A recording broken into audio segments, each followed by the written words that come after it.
ప్రాయశ్చిత్త దీక్ష ప్రారంభించింది 3వ రోజు. నేను ఎప్పుడు కూడా చాలా చిన్న వయసు నుంచి సనాతన ధర్మాన్ని పాటించేవాడు. మా ఇష్టదైవం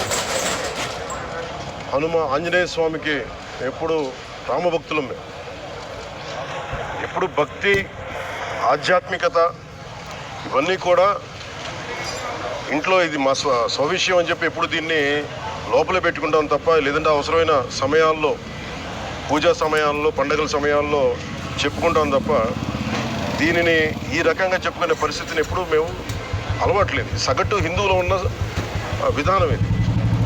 ఎందుకంటే ఈ దేశంలో ఉన్న సగటు హిందువుకి ఎప్పుడు భయం ఉండదు.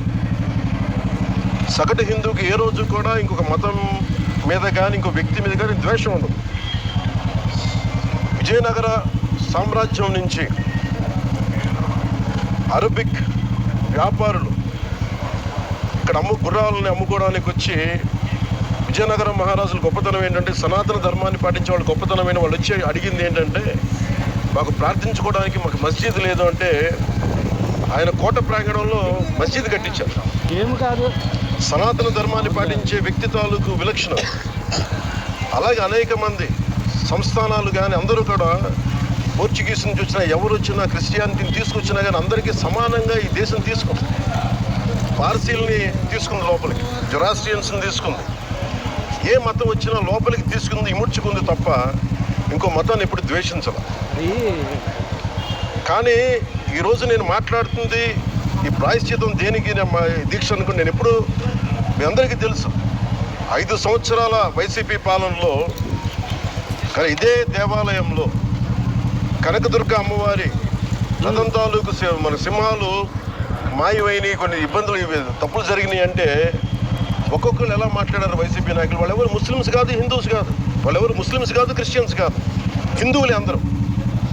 పొద్దున్నేస్తే తాళ్ళు కట్టుకునే వాళ్ళు, బొట్లు పెట్టుకునే వాళ్ళే. కానీ ఒక తప్పు జరిగింది, ఒక అపవిత్రం జరిగింది అంటే పదవులు అనుభవిస్తూ ఉన్నవాళ్ళు, పొద్దున లేస్తే గుళ్ళకి వెళ్ళేవాళ్ళు, వీళ్ళు అపహాస్యం చేస్తూ ఉన్నారు, వీళ్ళు వెటకారం చేస్తూ ఉన్నారు.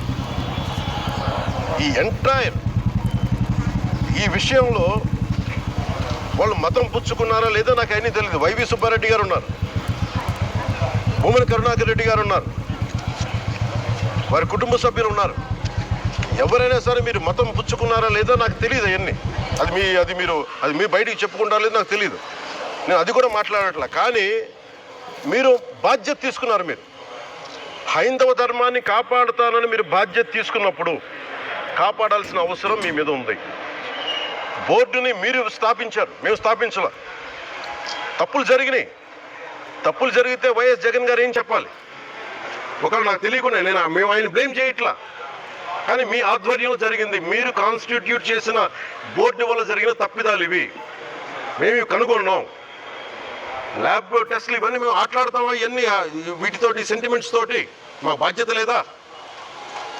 నేను నిజంగా చాలా బలమైన సనాతన ధర్మాన్ని పాటించేవాడిని.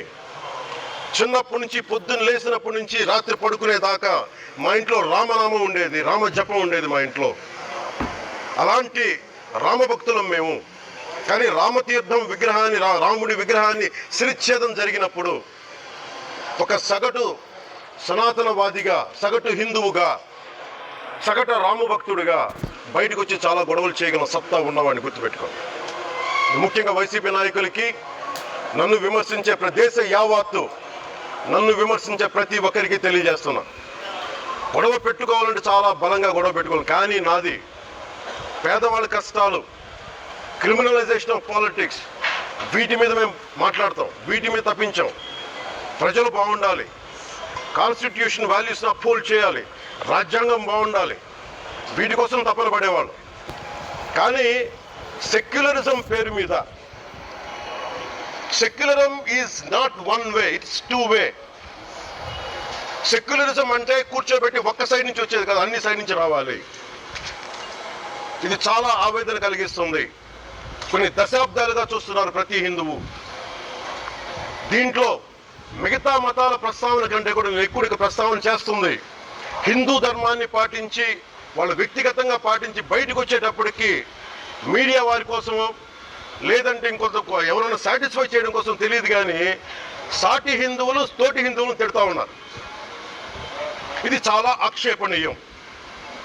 దీంట్లో నేను ముస్లిమ్స్ నిందించట్లా, అది క్రిస్టియానిటీ నిందించట్లా, కానీ బాధ్యత తీసుకున్న హిందువుల్ని నేను నిందిస్తున్నా. బాధ్యత మీది. మీరు యథాలాపంగా వచ్చి ఇది పొలిటికల్ పదవులు, విగ్రహాలు పోతే మేము ఇల్లు కట్టుకుంటాం, వాకిళ్ళు కట్టుకుంటాం, ఏం మాటలవి? ఇదే మీరు మస్జిద్లో జరిగితే మాట్లాడతారా? మస్జిద్లో ఇలాంటి అపవిత్రం ఒక చిన్నపాటి చోరీ జరిగితే ఇలాగే మాట్లాడతాం. ఎందుకంటే మీరు మాట్లాడరు, ఓట్లు కదా అక్కడ. కానీ హిందువులు మాట్లాడితే హిందువులు అందరికీ ఎవరు పట్టించుకోరు. ఇక్కడ వేదన ఉన్నదా? మౌనంగా ఉన్నామంటే బాధ లేదనా? కోపం రాదనా? ఈ రోజుకి కూర్చొని చూడండి ఏం మాట్లాడుతున్నారో వాళ్ళు. ఆయన వాళ్ళ లాయర్ అంట, ఆయన ఎవరు ఏజీపీ అంట, పొన్నవోలు సుధాకర్ రెడ్డి గారు తిరుమల లడ్డుపై ఢిల్లీలో చేసిన కామెంట్ నా దృష్టికి తీసుకొచ్చారు. ఇలాంటి సెన్సిటివ్ సమయాల్లో ఐదర్ మౌనం మంచిది, మౌనం దాటి పొగరుగా మాట్లాడటం, నన్ను పచ్చి బూతులు తిట్టినా, నన్ను వక్రీకరించినా, నన్ను రోడ్డు మీదకి లాగిన నేను ఎప్పుడు మౌనంగానే ఉన్నా. కానీ వైసీపీని నాయకులు, విమర్శించే నాయకులు ప్రత్యేకంగా చెప్తున్నాం, సనాతన ధర్మాన్ని జోలికి రాకండి. తప్పు జరిగితే తప్పు జరిగిందని ఒప్పుకోండి, లేదా మాకు సంబంధం లేదని చెప్పండి. అంతేగాని మళ్ళీ అడ్డగోలుగా మాట్లాడితే ఎవరు క్షమించం. ఇక్కడ మీరు కూడా హిందువులే. పొన్నవోలు సుధాకర్ రెడ్డి గారు మీరు హిందువులే. నోటికొచ్చినట్టు మాట్లాడకండి. తమాషాలుగా ఉందా మీకు? సరదాలుగా ఉన్నాయా? మొన్నటికి మొన్న ప్రకాష్ రాజ్ గారు మాట్లాడారు నా మీద. అరే నేను మాట్లాడుతుంది ఒక హిందువులు అపవిత్రం గురించి మాట్లాడుతున్నాను. ఇందులో ప్రకాష్ రాజ్ గారికి సంబంధం ఏంటి? ఇందులో నేను ఇంకొక మతాన్ని నిందించానా? ఇస్లాంని నిందించానా?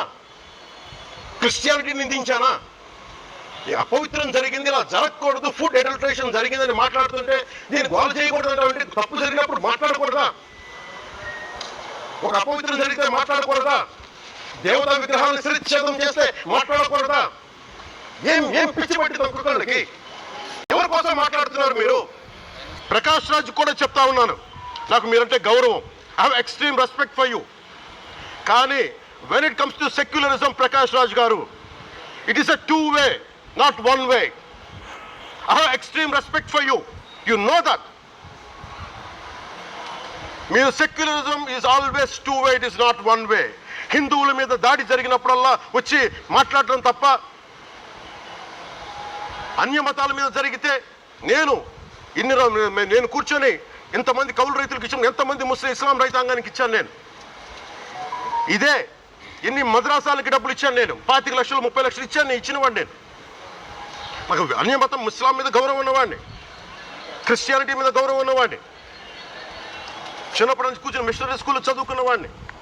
నా టీచర్ చెప్పిన సూక్తి, తను తగ్గించుకున్నవాడు హెచ్చింపబడిని చెప్పి బైబుల్ సూక్తిని ప్రతిసారి కోట్ చేస్తూనే ఉంటాను.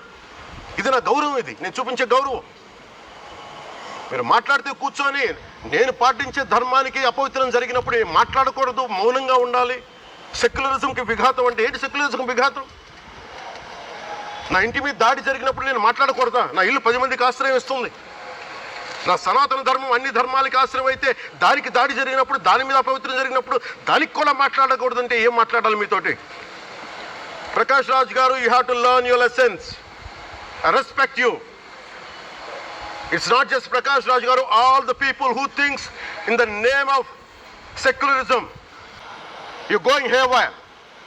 Let me tell you guys, we are extremely hurt. Don't make a mockery out of our sentiments. We are deeply, deeply hurt. It's not fun for you, maybe it might be fun for you. It is not fun for us. It's a deep anguish, deep pain. Don't you ever forget. Before you come and think 100 times and talk about Sanatana Dharma. Enough of this. Chalu.